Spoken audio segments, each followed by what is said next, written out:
Welcome to this month's Biomimicry Fireside Chat. I'm Lex Amore, Communications Director at the Biomimicry Institute. I'm so grateful to greet you all here in this virtual space, and I'd like to personally acknowledge that I am on the traditional land of the Kanaka Oiwi people. The natives here trace the ancestry back to original Polynesian settlers of Hawaii. Now, Native Hawaiians are revitalizing their language and culture, and that's something that I have gravitated to, the aloha spirit, this way of life, the respect for nature, the abundance on this island. And it's a perfect backdrop for the conversation we're going to dive into today. And so it's with great respect that I honor this Aina, the native land. Today, we're going to dive into a conversation on biomimicry and how we have the ultimate solution right below our feet. It's in the soil, and it's very much alive. We're going to chat about the amazing complexities of soil ecosystems and how we can restore Earth's natural balance by using a biomimetic approach. Joining me on this exploration of nature's wisdom and the possibilities of regeneration is Dawn Smith, a healthy soil advocate from Kiss the Ground. Welcome, Dawn. Thank you for being with us here today.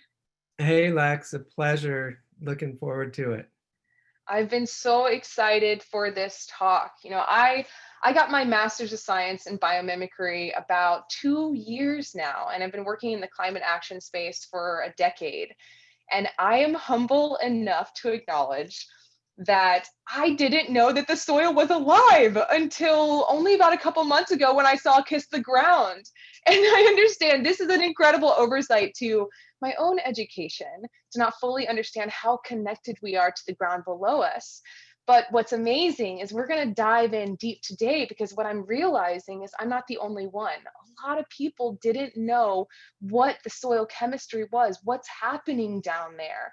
So I'd love to hear about your experience. You've been in this space now for 30 years. How did you arrive here? How did you start working with Kiss the Ground?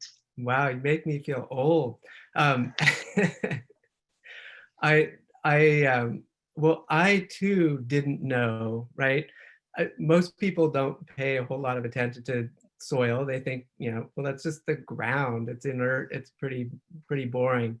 And I was really into environmental things. So I studied all sorts of different things from solar power, wind power, wastewater treatment, composting toilets, just all kinds of crazy stuff. But ultimately, everything led me to soil. Everything goes back to the soil. And then once you start, no pun intended, digging into the soil, you start to realize, well, there's some important stuff going on in here. And even a lot of agronomists, I've worked in big ag for a while, and there's a whole bunch of people that just have no idea. Their whole business depends upon soil health, and yet they don't really think of it as a living organism and the power that it has to literally change the climate, the local climate, the global climate. It's astounding. So I got to Kiss the Ground and met people, it was about 7.5 years ago, right at their infancy.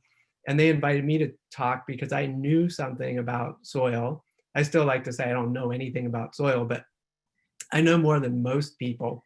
But anyway, they invited me to talk, and afterwards they were all geeking out about, oh my God, this is amazing. And I was going, what's wrong with you people? Like, why are you so interested in soil? And they're like, well, it's part of a solution to climate change and nobody knows about it, and we're going to tell the world. And I just said, well, can I be part of this group? And they were like, yeah. So anyway, that was my start with Kiss the Ground, and it's been an incredible journey, it's continuing on, but right now we finally got our movie out, and I'm hoping that most people on the call have seen it, but if not, check out Kiss the Ground. And it's a great documentary talking about regenerative agriculture. And that's all I'm going to say for now. I'll wait for your next question. No, it really is. It really is an amazing movie. And then after I saw the movie, I immediately joined the soil advocacy training group, which you are an instructor on part of the episodes there with Finny and Makepeace. And then we've also got the book that Josh Tickle wrote, years ago that I have already absorbed. So now knowing this hopeful solution, it really is that exciting to know that there's something that we can all do.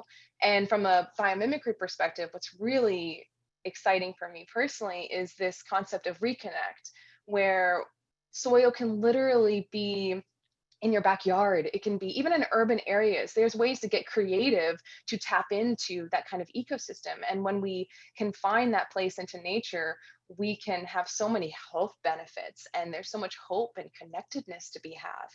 So one of the things that keeps coming up now, and that I've heard now for a while, is sustainability versus regenerative. And the challenge is here where if we're looking at the ultimate biological means to continue life, it's not just to sustain life for the now. Organisms have adapted these incredible ways to further generations so that they can continue onward after their own death. And this cycle continues. And us humans have kind of lost sight of that. We've been really focused on the now. And while we are a very creative, genius species, we kind of missed the boat on that. So I'd love to hear from you how you define regenerative and that the differences there with the sustainability approach. Sure. Well, we actually go even a step before sustainability, and we talk about degeneration, right? So we as humans, the majority of humans, obviously there's some really amazing humans out there, usually from indigenous cultures that are perfectly suited to living within their bioregion, and they can live there indefinitely because they're not destroying it.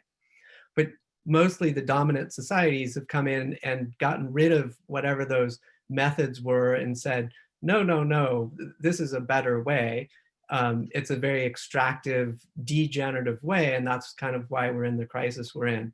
So we've been in this degenerative paradigm for a really long time, and we took a highly functioning ecosystem and we've taken it down and down and down to where it's, we're having trouble sustaining. And as everyone here knows, we've, basically lost half the species on Earth right now. So that's not a good track record. So sustainability isn't going to cut it, right? We've taken a really highly functional system and degraded it to where it's not really sustaining. And we're going to try and just keep it there. And that's not the answer, right? The answer is regeneration. So we like to say we've put sustainability ahead of its time, and regeneration is what we need to focus on. So we've got to go back up to this highly functioning system and then talk about sustainability. So that's kind of it in a nutshell. You want to really think every time you hear the word sustainability, it's like, well, what are we sustaining? Like, we're just going to keep going? No, we want to make it better. So sustainability is too low a bar. We need to set the bar much higher, and we need to focus on regeneration. That's the goal. Yes, yes. I am so on board with that. And it's so interwoven with what biomimicry is all about. Because if we're looking at this full ecosystem approach, it isn't just about, maintaining, it is about that giving back. And so when we're looking at, let's say if we're looking at a farmland, for example, we want to understand the problems that we're facing. So we'll look at what we call the function, what is happening here, and then the strategy that nature is encompassing, the way that it's happening, and then this concept of a mechanism, which is that specific, how is nature doing this? How does nature heal? How does nature protect from microbes? How does nature be resilient in the face of disturbance? And so when we're looking at farming that enables landscapes to renew themselves, we have to look to the natural setting and ask, what would nature do here? And I know that you've said, there's every different land is different. So we're looking at different contexts for when we insert a solution, it can be applied to different areas. It can be applied to different scales. And as you've also said, is that everything comes back to the soil. So if we're looking at this connection and everything is interconnected, I'd love to hear from you. What does that how does that affect our health, our communities? How is soil so deeply embedded in everything that we do? Which is a Yeah. huge question to ask. Yeah. Oh, it's no big deal. It's just the foundation of life, nothing major. Yeah, so the soil, literally the health of our soil creates our entire environment. And if our environment's going downhill, generally it's starting in the soil and bad management practices. And I want to think when we talk about agriculture, we're not talking about just cropland, right? We're talking about rangeland, which is a huge percentage of the earth. And we've done bad management practices on rangeland with overgrazing, undergrazing, and just horrific things. Desertification is the end result of that. And as we desertify, we can support less and less life. And that's a problem. But we're affecting the water cycles. We're affecting our nutrient cycles in our food. It's just everything is connected. So if we go back to the soil, if you have that healthy soil, you've got a healthy soil microbiome that is in there actually making nutrients available from the little sand, silt, and clay particles that make up your soil. Those are actually minerals, right? Those came from bigger rocks. And that's where the minerals come from. So how do you release those minerals? Well, there's complex physical and chemical reactions that happen between all this microbial life and that what we call inert sand, silt, and clay, but it's loaded with minerals. If you're getting those minerals into your plants are healthier. They photosynthesize. They pump more carbohydrates into the soil, feeding those soil microbes, which make more nutrients available, which then go back to the plant. So there's this loop there, but you're getting these healthier plants that are photosynthesizing better, bigger plants, healthier plants, resistant to diseases. We or some other life form eats those plants. We're eating more nutrient dense food, whether we're eating an animal that eats those plants or we're eating the plants themselves. There's more nutrients available to us. It affects our actual health. And you might notice in the US at least, we lead the world. We're #1 in chronic diseases. That's not something to be proud of, but a lot of that goes back to our diet and what are we eating? And we're eating a lot of processed food, but we're also eating food that's not nutrient dense anymore because our soils have been degraded. And it's not that the minerals are gone. That's what everyone thinks. The minerals are gone. We need to add the minerals back. It's the biology that's gone that makes the minerals available. That's what's the missing part is soil organic matter and biology. The life in the soil is missing. And with that life, we get healthier plants, we're going to get healthier animals and healthier people and a healthier environment because the soil also works as a sponge, right? It can filter water, it can absorb water. It does all these amazing things. We'll go into more of that, but anyway, that's how it's Yes, related to your actually, health. I would love, I mean, we're going to dive in a little bit deeper on this soil chemistry, but I kind of want to come back to one of the points too, to make sure that everyone kind of understands about grazing. And so when I joined into the sustainability movement, I immediately went vegan. I took on as many kinds of things. I promised my 22-year-old self that I would never get another automobile and tried to do all these choices that I wanted to make. And then I saw this movie. It's like, wait, grazing is good. Cows are good. What's happening here? Can you just tell us a little about the concept of grazing and how that affects the ecosystem? Sure. Well, what typically happens, the way we've decided to ranch, let's say, is you fence off a bunch of land, you put a bunch of cows out there, and they eat. Well, depending on what time of year it is and depending on the climate, there's perennial grasses and annual grasses. So perennials grow back every year. They don't have to go to seed. They've got deep roots, etc. Those are great things because when it dries out, they have deeper roots. They tend to stay green when annuals die out. So the annuals have to grow every year, grow new roots. They grow from seed every year, hence the term annual. And what happens is cows will eat the perennials to death because they're green when the annuals aren't, and they keep eating and they never get a break. So there's no rest for the land. So once the perennials are killed off, and depending on your landscape, climate, all sorts of conditions, it can happen really fast, in a few years to a few decades. So what happens is over time, you lose these perennial deep-rooted plants that photosynthesize, feeding your soil microbes when the annuals are dry and brown and they're not feeding your soil microbes, the perennials are. But now you get rid of the perennials and you're left with just annuals. Now you start to desertify because you get less and less land cover, which presents less shade, and literally over decades, land that used to be fertile turns into a desert. And it can take 10 years, 20 years, 100 years, 200 years, but eventually if you keep doing that bad practice of overgrazing, you tend to desertify your landscape, and it just gets more and more and more bare land.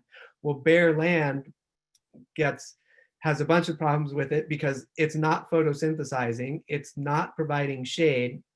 So now you've got bare land. When the sun's shining on it, it might be an 80-degree day, but that soil might be 140 degrees. It's very hot. That creates a local heat island. So you've got hot air going up. That keeps clouds from forming. So you got, like, there's all these feedback loops that go negative once you desertify the landscape. And you look at some of these places throughout time, go to the Fertile Crescent and look at their land now. It's all desert. Well, how did that land that was so fertile become desert, right? There's tons of places across the earth, even in America, where we've desertified landscapes on a massive scale. And it's shocking what it does to the whole water cycle. But cows, getting back to grazing, can do amazing work if they're managed correctly. So let's take that normal way we graze, which is created barren ground. Everyone's seen rangeland. It's got about 2 inches of grass left on it, and that's it. Well, how much photosynthesis occurs in 2 inches of grass? Not much. How long is it going to take to recover? A long time. With managed grazing, you take that same area and you divide it into a bunch of smaller areas. You put the animals very dense, kind of like they would have been managed by wildlife back in the day when you had big herds with lots of predators. Well, that's what we're trying to mimic, right? Biomimicry.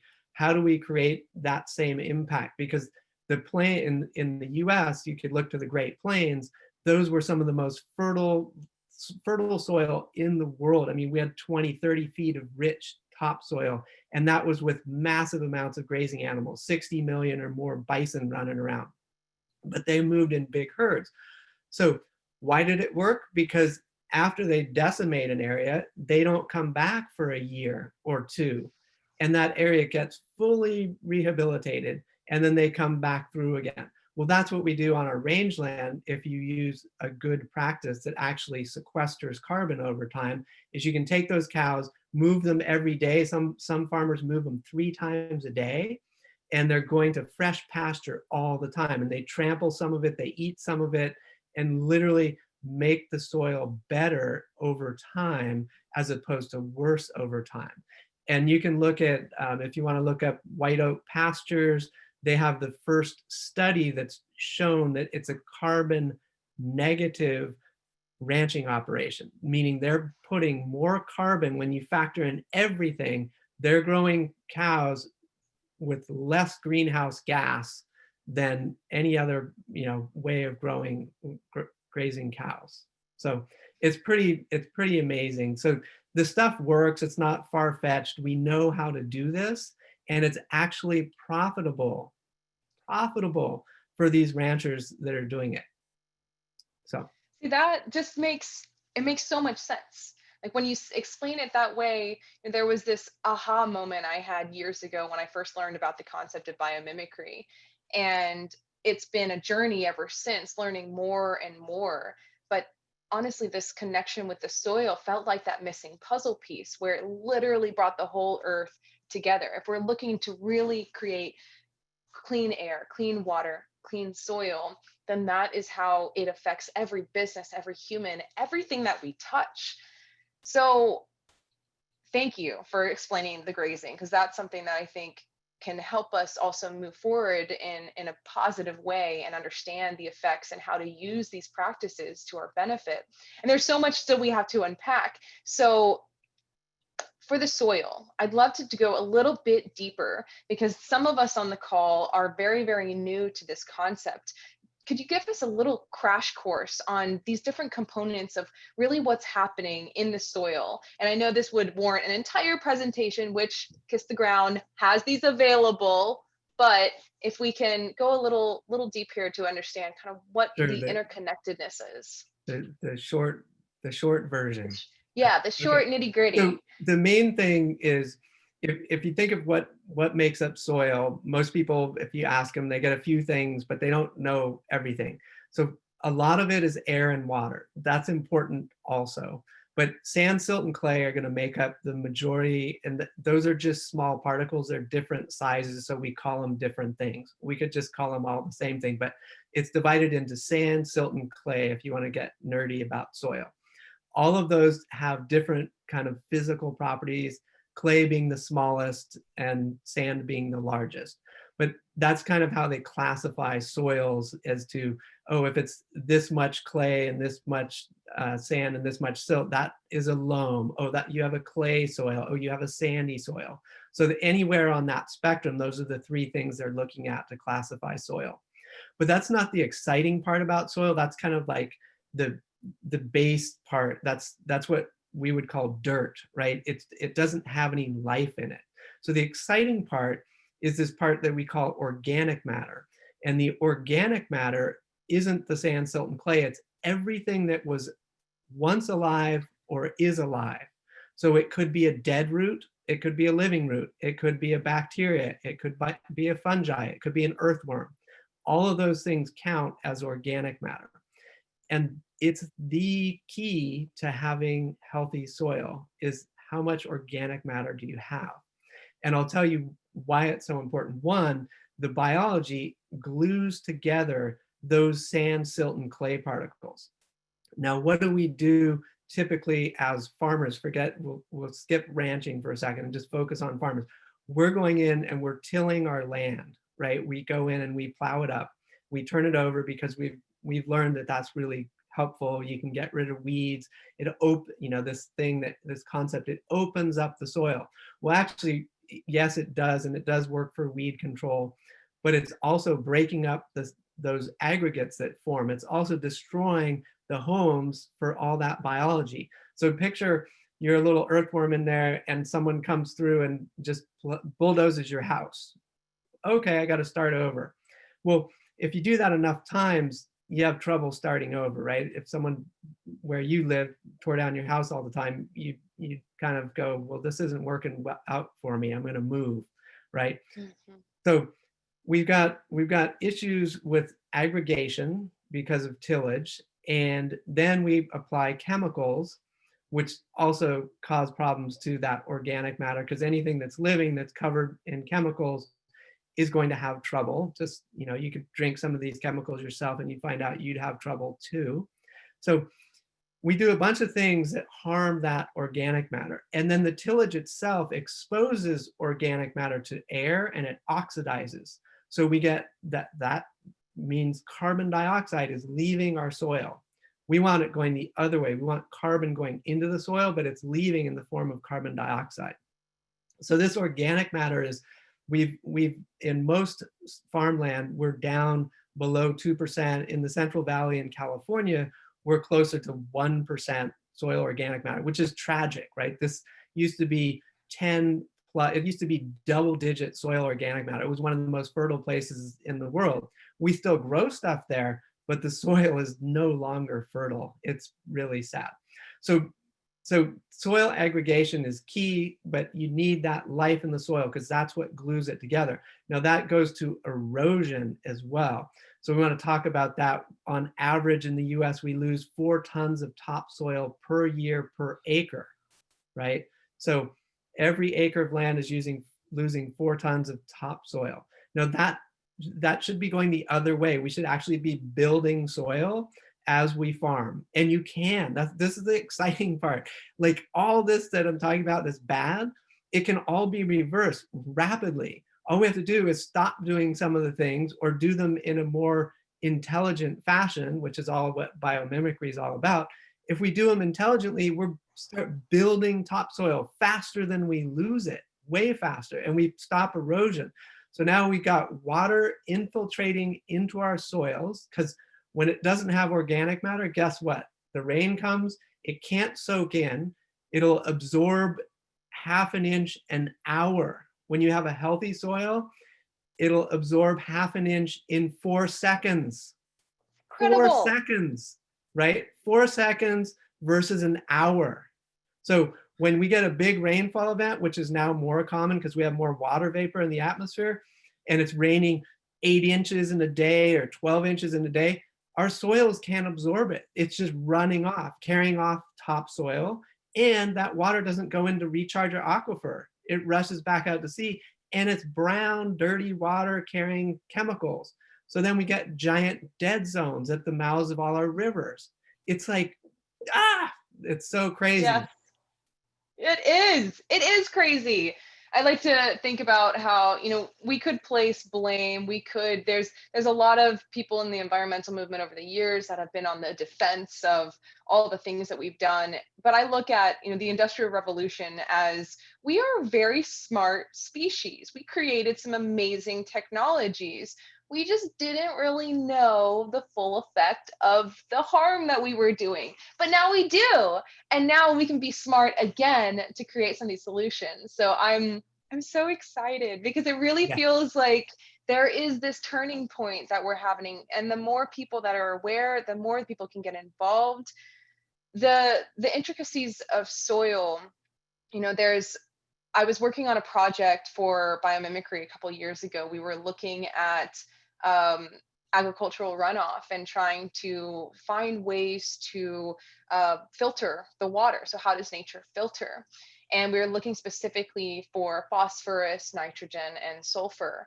And I was pouring through all this academic literature of how organisms can target phosphorus in particular. And I came across the poplar tree, and they've used it a lot in bioremediation. And I couldn't figure out what was happening here. And I searched for so long of like, what is happening? How does this magnificent creature filter specifically phosphorus so well?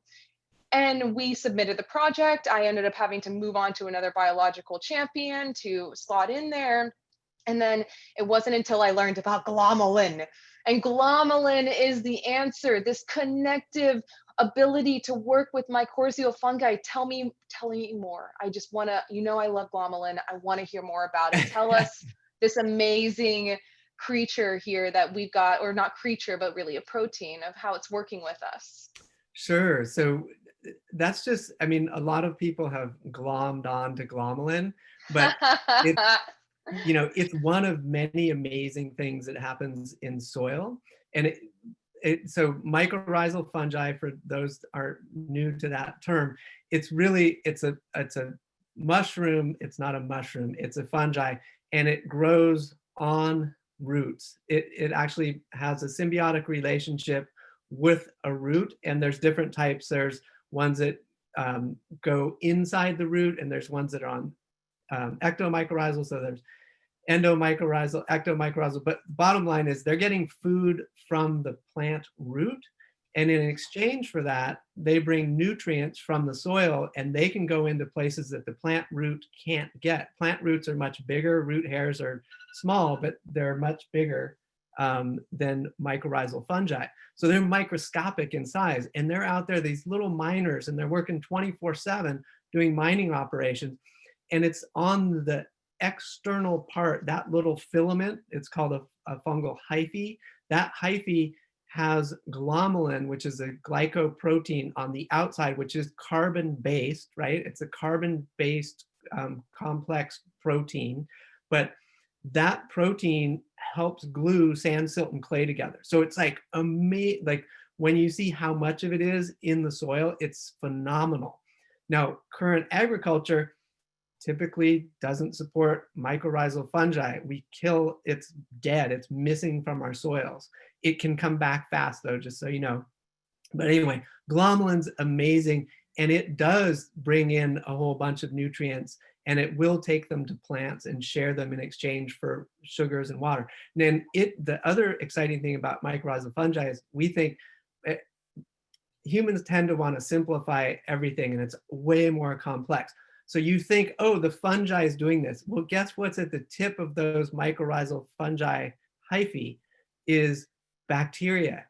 They have what's called mycorrhizal helper bacteria, MHBs for short. So they're actually helping the fungi do some of that heavy lifting and mining operation as well. So everything is totally connected in so many different ways. Everything has a microbiome. Even the microbes have microbiomes, right? Like everything has a microbiome.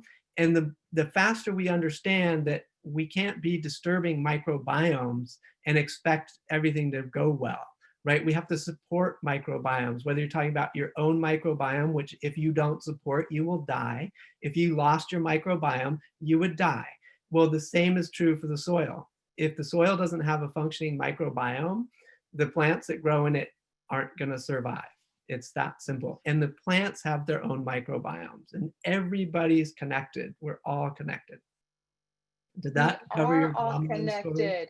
Yes, yes, it did. It really, it's something that it just makes sense. It's something that we can work with. And what I love too is part of the film, it calls out, we're not actually feeding ourselves. We're not feeding this body, we're feeding them the microbiome in our gut, which we're then consuming that waste to feed our bodies. We're actually more bacteria than we are, people. And so that's something that I think is really encouraging when we start to look at these different intricacies, so we could apply that in so many different ways and how we perceive the world, which comes back to biomimicry and is changing that perspective of how we are in nature and how we fit into our surrounding environment. And you mentioned a little about some of the challenges that we faced in soil and how these mycorrhizal fungi are not in the soil anymore. What happened here, and how can we get back to a regenerative approach to this, aspect of farming or ranching? Sure. Well, I want to cover one more thing about microbes because Yeah. I do love microbes, and I'll answer your question, but just everything on Earth evolved after microbes, right? So that's the real key, is that you think the first life forms on the planet were microbial, right? So every life form after that grew up with this interdependent relationship with microbes. And whether it's a lichen on a rock, right? That's a complex life form. It's a superorganism, right? It's dependent on bacteria and fungi and algae, and they're all living together, but they're literally eating rock, right? Like they eat rock, and then they make that, eventually that comes into soil, right? But all these different life forms evolved from microbial life or with an interdependent relationship. So a seed has a microbiome in it. It's got fungi, bacteria, protozoa, like there's a microbiome even in a seed. And so microbes are everywhere, and they're super key. So now I'll answer your question, but Even though we can't see all these things, they're happening. I think that's yeah, the underlying theme here. Is there's so yeah. much that we don't know, and that's okay. It's just about asking the right questions. Yep. So two good books for you guys, which you don't have up yet, but you will. The Hidden Half of Nature by David Montgomery, and I Contain Multitudes by Ed Yong, Yong. Anyway, those are great books to get you thinking about little small organisms. So back to your question. I got sidetracked. Sorry, I get excited about I love microbes. it. This is the point of the conversation. We're good. So you were asking me about, what was it? How we got here. There's some of the challenges that we Oh, talked right. You about, want like to talk about tilling, for fixing it. example. Yes. Okay. So we've got this degraded soil, right? It's not doing well. How do we rehabilitate rapidly? Well, we have to get the organic matter content up. And in order to do that, one of the best methods is photosynthesis. And You can add compost. There's a bunch of different ways. I'm not saying there's only one solution, but ultimately we need to increase our soil organic matter to get the soil functioning. If you think of that soil organic matter as part of this soil carbon sponge, it's key. It helps hold water. It's a warehouse for a home for microbes to live on. It's also additional food, etc. So when a plant's photosynthesizing, which I haven't really covered, but the key is that this is the missing part. Like we have this whole thing about, we call it photosynthesis, because it's so important. We didn't pay attention to, we knew that plants grew, sunlight is magic and it makes plants grow, but we didn't pay attention to some of the carbohydrates they produce don't actually go into the plant. They go into the soil to feed soil biology, so that in exchange for nutrients. So we call that the big exchange. That carbon, that liquid carbon that flows out in the forms of sugars, goes out in the root. There's other things, but generally it's sugars and it could be lipids, proteins, etc. But generally the carbon is sugar based, and it's feeding microbes, and that's key. So that's how we want to get carbon back into our soils, is from photosynthesis in the form of root exudase. So let's say normally we leave a field bare. That's a very normal scenario. You've seen a plowed field and it's just bare earth. Well, we want to have a living plant on that as often as possible. So try and leave no bare earth, because bare earth can't photosynthesize. It can't make microbes available, or it can't feed microbes when it's barren. So we do cover crops. So instead of, oh, I'm going to leave it barren all winter, why don't you, after you take your crop off, plant a cover crop? It might die out over the winter anytime, but and be covered in snow, not in Hawaii, but in other parts of the world it does snow, and then there's nothing happening, but you've got some food down there for the microbes. And then when the snow melts, your crop can finish growing when it comes out. And so that's before you actually plant. So you've got a crop in the ground. As soon as the sun is available, there's something photosynthesizing, feeding soil biology. Then you do your crop like you normally would. And then at the end of your growing season, you plant your cover crop. So that's one method. The next would be to minimize tillage, right? It's not that tillage is evil, it's that we've overdone it, right? In the good old days, we might have tilled once a year, but now we're tilling 13 times, 18 times a year on some of these crop lands. That's like what they do. You're growing baby spinach. Well, you gotta do a lot of tillage to grow baby spinach. You don't have to, but that's our current model. So minimize the tillage and cover cropping. Then if you're going to use any chemicals, try and use organic. Anything that's organic is better than the ones that are detrimental to soil life. So if you're going to add compost, that would be great. Is that required on big ag? No. You can get your nutrients from other places. We also talk about animal integration. That doesn't always work on big ag, but it can be a key part depending on what you're doing. Let's say you're growing tree crops. Well, why can't you graze sheep in between your trees, or cows, or whatever? So there's lots of ways to mix species together again, because we've separated them, right? It's like, oh, we're going to go grain and corn over here that we truck 1,000 miles so that we can feed it to these cows that are just in these feedlots. Well, that doesn't make a whole lot. That's not biomimicry, right? So you want to get it. So wait, why don't we just have the cows out on pasture like they're designed to do, and manage it properly, and then we could have a healthier system with healthier animals that we don't have to feed antibiotics to, right? So there's a whole bunch of ways that you can actually heal soil, and it starts really fast. In the first year, you will notice change if you stop applying all the chemicals and you minimize your tillage. So minimize your soil disturbance as much as possible.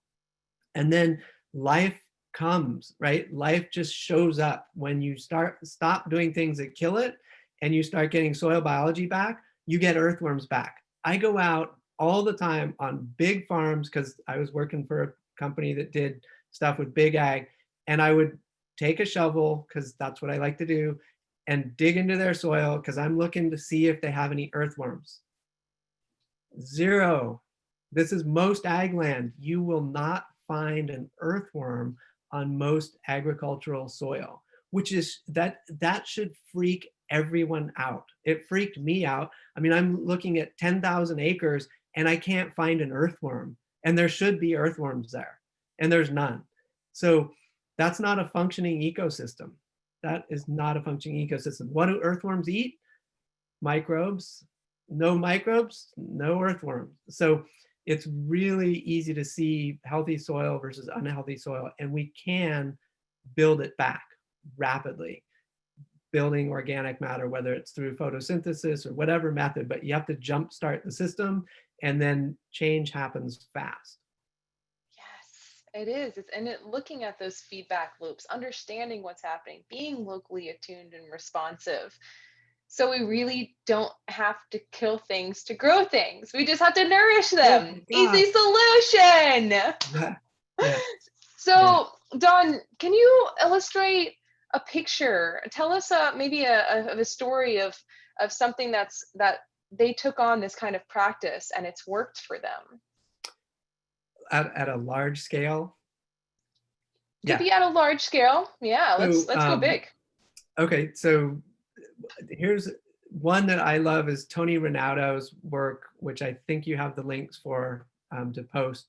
But he was working in Africa and he noticed this desertification that was going on, and he saw all these these little stubs, right?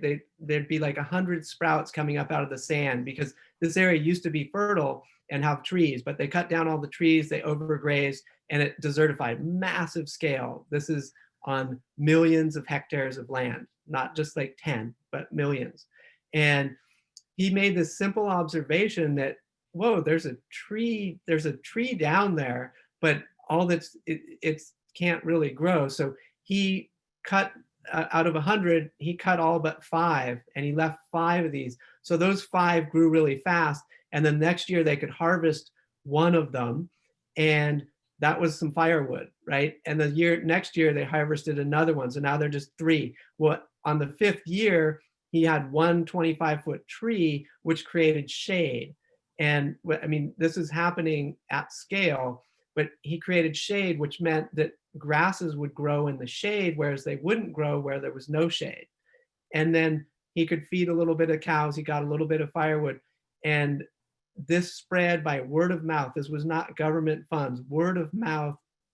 And they transformed millions of hectares, millions. And you can see it from space, satellite footage over the course of like 30 years. This area that was desertified came back to being covered with trees. And everything changed for everyone living there. They brought back wealth, they brought back water, they brought back jobs, firewood, grazing. I mean, everything changed, and that was through the simple management practice. And I'll give you one other big scale example, just so you know that regeneration is possible, which is John Liu has a bunch of work out there, video work. He used to work with 60 Minutes, but the Loose Plateau, LOESS, and they rehabilitated in China the Loose Plateau, which once again, huge area, and you see the before and after 10 years apart. It was the fastest eroding place on the planet. I mean, I remember reading about it and going, oh my God, this is a terrible environmental disaster. 10 years later, they rehabilitated the place to an incredible green, lush, food providing, job providing habitat. Once again, I can't remember the scale, but it's on, I think it's the 1 million hectare side. It's huge. It's a giant square miles. It's massive. And you should definitely check that out. I think that's in your notes as well. But those are regenerating at scale. Can it be done at a very small scale in your backyard? Yes, right? So it works at scale, and we should be very hopeful because this can be done at scale. And it's the only sane, cost-effective solution to taking all this excess carbon in the atmosphere. Like, we can stop burning fossil fuels, that's great, but we have this excess amount of carbon in the atmosphere. The only way to get it down, unless you want to get one of those multi-billion-dollar vacuum cleaners they're talking about, but it doesn't solve the problem, right? You're going to take the carbon and what are you going to do with it? Well, photosynthesis does it. It's free, right? It works. This whole system works. It's got 500 million years of R&D behind it. So all you have to do is let that system work, pull all the carbon out of the air, put it back in the soil where it does some good. Don't put it anymore in the oceans, which are acidifying. Put it back in the soil, which can hold all of it, and it does wonders. It's like it makes the soil function again. So That's I think another key point here is that we didn't really understand all the carbon going into the atmosphere. We talk about carbon as this enemy. It's not our enemy. I mean, we're carbon. And I didn't know before or really understand the gravity of how much phytoplankton are absorbing some of our carbon into the oceans. I heard about oceans acidifying, but really understanding the process to get to that point and how photosynthesis is also related in this aspect, it's a fascinating different approach. I'm really glad that you mentioned that as well. Is there anything else that you think people should really understand for that concept in terms of where carbon is and how, drawing it down, the solution of putting it into the soil yeah, and the well, I mean, magnitude of that? yeah, the book Drawdown is a great resource, Paul Hawken's book. And if you haven't read that, that's a great one that'll show you a bunch of ways to talk about how do we get carbon out of the atmosphere.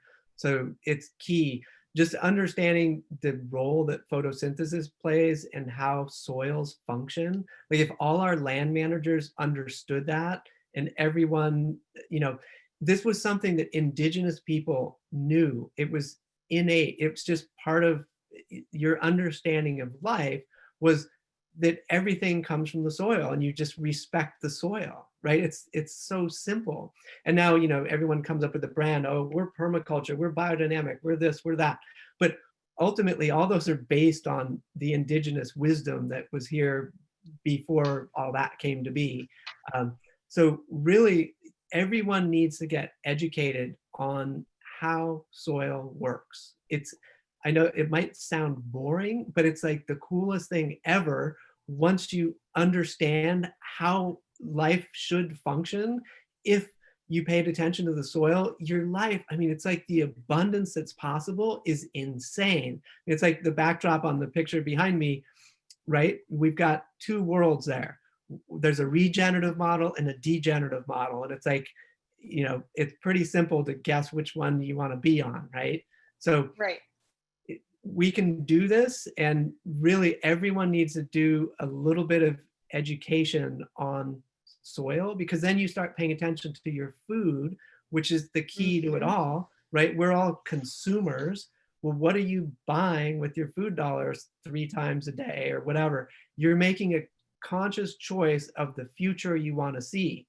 So yeah, you can have your guilty pleasures and eat your Cheetos and Doritos and whatever, but that's not the world. That's not helping the situation, right? So doing all Mhm. the little things that you can to make a difference means you have to pay attention to everything. What you consume is really important. Right. And I'll go ahead and speak for a few hundred people that are tuning in that soil science is really cool, super fascinating. I don't think anyone is bored here. We could talk for hours about this.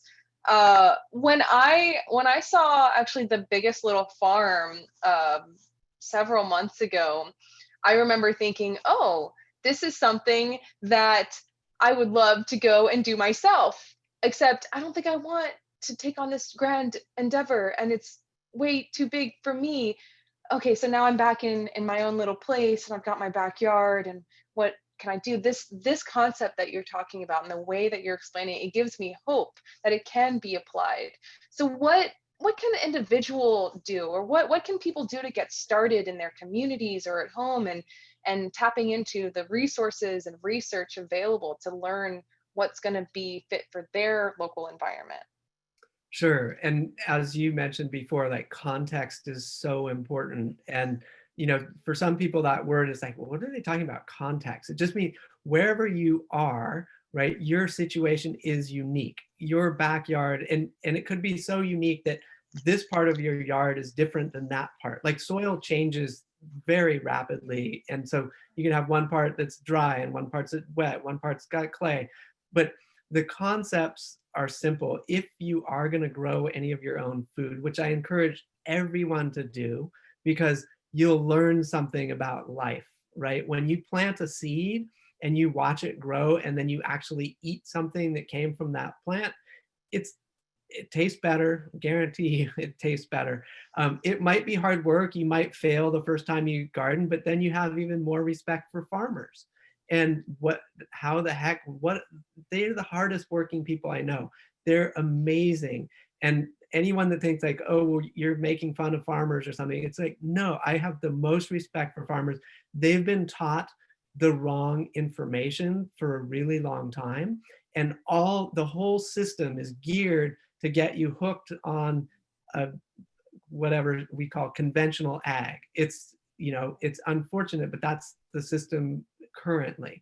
So for you as an individual, get informed about soil, go to your farmer's market, find out what the farmers are doing, find farmers that really pay attention to their soil, and you have to be gentle in your approach to asking them, like, gosh, I tried to grow some food in my yard and it's so hard. How do you manage your soil fertility, right? And then they'll be like, oh, well, we do blah, blah, blah.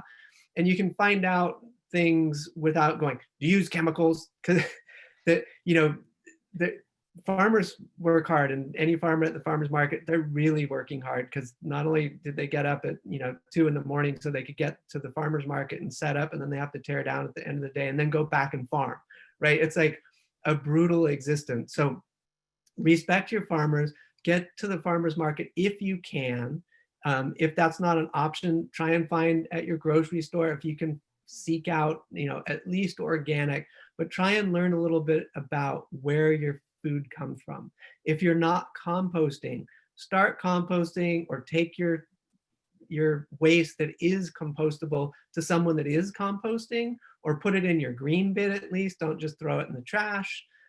Lots of little steps that you can take. And we have a host of them on our website. So if you go to kisstheground.com, you can use a tool called Find Your Path, and that'll kind of get you guided in whatever motivates you. And like, are you doing soil advocate training? Or are you? I am. I am in the middle of it. So even if you don't want to talk about soil, which I think everyone should want to talk about soil, but even if that doesn't excite you and you never want to speak about soil, if you take that course, you will learn a whole bunch of stuff that will blow your mind. It's like it gives you this new perspective, and you see, oh my God, we could actually get out of this mess. If enough people learn this information, it's going to happen. And we've been, dreaming big for a while at Kiss the Ground. And we literally 2 days ago in our planning meeting that we're having, we're trying to put together what, our farmland program, what it's going to be. And people, well, we want to transition. And our mentors like, you guys, you're not thinking big enough. Like, no, how many farms are in the world? Like, there's 6 million farms in the world. Okay. The future we want to see is that every single farm is regenerative. Every farm and every ranch is regenerative. That's how it has to be. That's how it should be. And so it's like, we went from thinking of like, oh, we're going to transition 10,000 farms. It's like, no, we're going to transition 1 million farms, right? Because that's what you got to do, right? So everyone's got to get on this bandwagon. It's like, it's the only logical thing. There's a bunch of organizations doing great work out there, and the more we can all start getting this common message of regeneration, it's happening. You got Cargill and Walmart have put out pieces talking about regenerative agriculture. Now, some of it you could just say, oh, that's just corporate greenwashing. But the fact that they're saying that term wasn't around 10 years ago. It was around, but very few people were talking about it. But now you've got major corporations talking about it. So you guys should all be talking about it also. And it's Yes. hopeful. I mean, this is like, you want to get carbon out of the atmosphere? There's a known solution. Yes. It just makes sense. Like I keep saying that, but it does. It's coming back to this concept of looking at what we've got to work with and asking what would nature do here, Mhm. and then if we're looking at farming, if we're looking at agricultural industry as a whole, as the whole system, even as how businesses collaborate with each other, if we bring in that scientific methodology of biomimicry, it really is looking at that kind of thinking through a new lens. And regenerative ag is completely embodied in this. And I know with some, we've had this, perception that we don't have access to nature. We don't have that ability to be inspired about being connected to our food. If we're living in urban areas, maybe, I remember living in San Francisco and there was just concrete all around me. There was no, but if I extended my walk long enough, I could find soil somewhere. Or being able to go to your market is a great place. I love that you suggested people go and talk to, where are people getting the food from, and go, hit Google, be able to search, like, are there farms near you? I know it's really tough right now in terms of COVID times of being able to connect with people in person, but there's still a lot of research and a lot of ways that we can come together and get involved and learn what we need at an individual scale, at a community scale. And ultimately, what I would love and hope to see is with biomimicry and soil regeneration and this kind of advocacy and the lessons that you're putting out there, how we can go to urban farms that are popping up around schools, around the nation, and Mhm. how we can both teach kids about the value of soil, but also how that ecosystem works, how they are part of that ecosystem. And imagine how many kids would be able to grow up feeling like they're already enough. They found their home, they have their purpose being just alive. That kind of uh, mentality is just amazing. Wow. Somehow we are already at an hour, Dawn. This is insane. We And have I so didn't even many get to talk questions. about the nitrogen cycle. Darn it. I know. So many more things. I know that we could talk for literally hours more, and there are dozens of questions we didn't get to. What we're going to do is we're going to have a blog post following up on Asking Nature to try and answer some of these questions, but also we're going to keep the communication going here on our Slack channel. Of course, we want you to check out Kiss the Ground's soil advocacy training program and the Follow Your Path. That tool itself is so self-explanatory. We've got the biomimicry toolbox to obviously apply all these concepts together, but ultimately the bottom line is this is real, actionable change. This is something that each one of us can do, and whether or not you're trying to apply it to your school or your business or your industry, your backyard, the ground is all around us, and there's so many places for us to be part and find that reconnection, get our hands into that soil. I'm so inspired, and I get so jazzed up about talking about this because it really is, after spending so many years in climate grief, like I went through all the stages and between biomimicry and this approach to how we look at soil and how we're all part of it, we can do this, people. Like, we can do this together. Um, Stay tuned for our next biomimicry fireside chat coming up. But I want to give you a huge, huge special thank you, Dawn, for educating us on this deeply connected topic. I want to thank everyone for being with us here today. And, I want to leave you with a go outside, get your hands in the soil, and let's see what we can learn together from nature's wisdom. Thank you, Dawn. Hey, thank you for the opportunity. It's great to Zoom with you. And if you want to do another one to go deeper into soil, I'm happy to do it. All right, I'm going to take you up on that. It's clearly people got more things to say. We're going to do that. Yeah. Thank you all so much. Thank I'll talk you. to you soon. Bye. Aloha.